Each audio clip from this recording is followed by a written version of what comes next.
बिस्मिल्लाहिर्रहमानिर्रहीम। अस्सलामु अलैकुम वरहमतुल्लाहि वबरकातुहू। चलिए दोस्तों, कल हमने सुन्नत सीखी थी सोकर उठने की। आज हम बैतुल खला की सुन्नतों का मुज़ाकरा कर रहे हैं।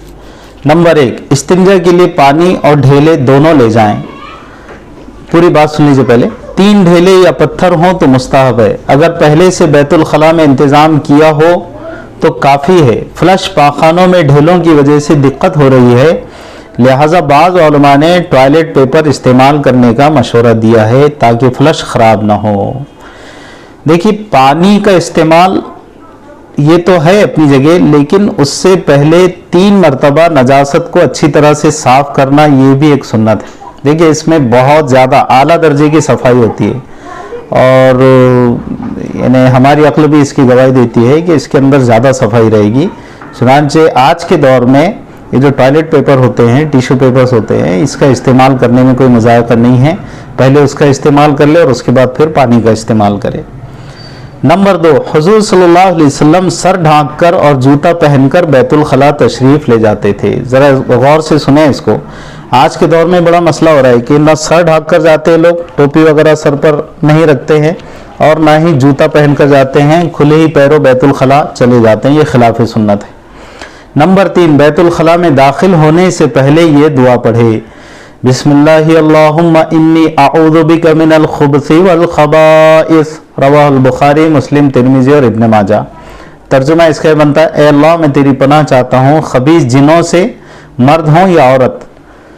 मुल्ला अली क़ारी रहमतुल्लाह अलैह ने मिरक़ात में लिखा है कि अहादीस में है कि इस दुआ की बरकत से बैतुल खला के खबीस शयातीन और बंदे के दरमियान पर्दा हो जाता है, जिससे वो शर्मगाह नहीं देख पाते। नेज़ ये भी लिखा है कि खुब्ज़ के बा पर पेश और जज्म दोनों जायज़ हैं, यानी खुबुस भी आप पढ़ सकते हैं और खुब्स भी आप पढ़ सकते हैं। चलिए आगे बढ़ते हैं। चौथी सुन्नत, बैतुल खला में दाखिल होते वक्त पहले बायां कदम रखे, यानी पहले उल्टा पैर, जिसको हम दावा कहते हैं, यानी कि उल्टा पैर और लेफ्ट पैर वो रखे।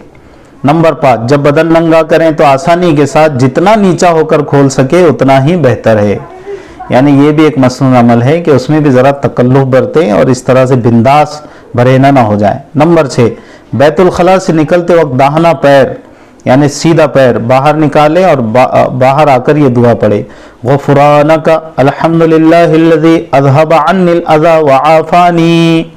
तर्जुमा इसका बनता है, ए अल्लाह मैं तुझसे मग़फ़िरत का सवाल करता हूँ, सब तारीफ़ें अल्लाह ही के लिए है जिसने मुझसे ईज़ा देने वाली चीज़ दूर की और मुझे आफ़ियत अता फरमाई। हाँ भाई, ज़रा सोचो तो सही कि अगर अल्लाह रब्बुल इज़्ज़त हमारे उस निज़ाम को सही ना करता और वो निज़ाम हमारा सही ना चलता तो हमसे ये अज़ियत वाली चीज़ किस तरह दूर हो सकती थी।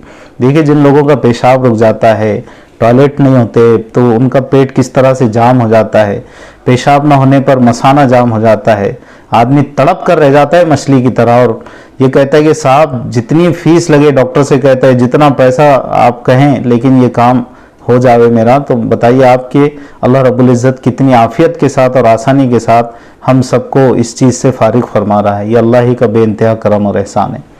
7वीं सुन्नत, बैतुल खला जाने से पहले अंगूठी या किसी चीज़ पर कुरान शरीफ की आयत या हुज़ूर सल्लल्लाहु अलैहि वसल्लम का मुबारक नाम लिखा हो और वो दिखाई देता हो तो उसको उतार कर बाहर ही छोड़ दें। फरागत के बाद बाहर आकर फिर पहन लें।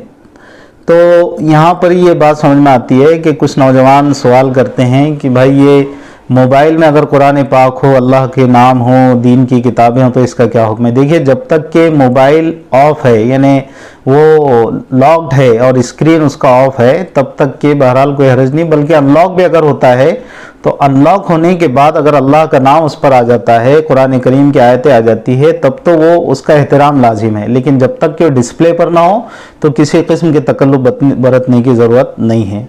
इंशाअल्लाह ताला आइंदा की सुन्नतें आइंदा बयान की जाएगी। इसी से मुताल्लिक़ कुछ सुन्नतें बची हैं इंशाअल्लाह ताला आइंदा। अस्सलामु अलैकुम रहमतुल्लाहि व बरकातुहू।